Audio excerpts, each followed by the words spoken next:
I'd like to kick off this week's episode of We Love Live by asking you a question. Why do you do business with the businesses, companies, products or services and brands that you do in your professional life?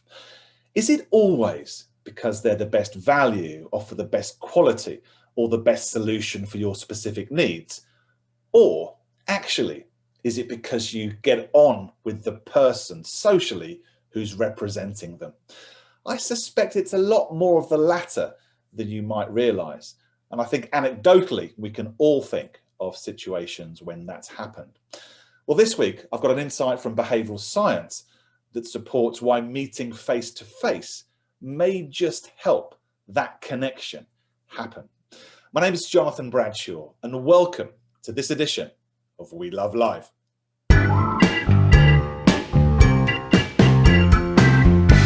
Yes, I know it was a rather rhetorical question that I kicked off with in this episode, but actually think about it for a moment. And I think you can look at your personal life too, but certainly in your professional life, there's often two possible solutions to a particular need. We're looking to appoint a provider for a particular solution.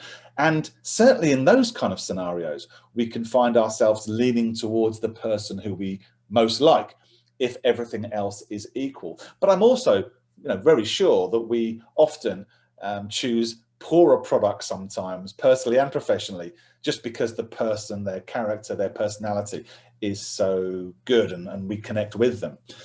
So what does that mean in terms of this week's episode?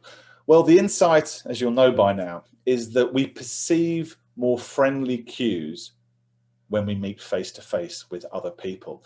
It's an insight that was inspired by an article on inverse.com in April of 2020. I'll put the link for it below the video here. In it, they basically say they were looking at technological solutions. Well, they were looking at loneliness, which is a whole new area that I could do, days and days of videos about.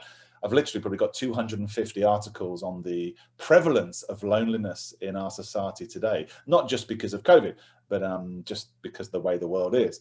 And it talks in this inverse.com article about technological solutions when it comes to interaction. And it was just talking about the fact that when we aren't face to face, we perceive fewer friendly cues, behavioral cues from others, emotional cues, I suppose you could call them. And in turn, that's the article I was reading, they linked to a research paper. It was undertaken in 2018 by psychologists from Canada. And it's really, really interesting. The abstract, I'll be very brief with it, summarizes by saying in-person interactions are characterized by better psychological and interpersonal outcomes than technology-mediated interactions. Essentially, everybody, when we're there, when we can see somebody, it's so much easier to read them, I suppose. That's perhaps the best word to use. This article, they are actually comparing with the phone. This is not about videos. That's a slightly different thing. I haven't found particularly any research yet that focuses specifically on that. Other impacts of video interaction, absolutely. But specifically in terms of friendliness, I've not found that yet. But certainly in this research, participants during an in-person interaction more accurately perceived the other person's behavior and also assumed a greater similarity between their own behavior and those of their partners. Now, that second point links to behavioral synchronicity and mirroring and mimicking, which I covered in an earlier episode of We Love Live. The bottom line is this: communication is easier face to face. Specifically, in this article and in this research, they're suggesting that friendliness and perceiving friendly cues is easier. And as I outlined at the beginning, we tend to do business with people who we like. Use that as a reason to promote live business events if you're an event professional. It's important that as a species we get back together, but it's important in terms of business outcomes that we get back together face to face as soon as it is safe to do so.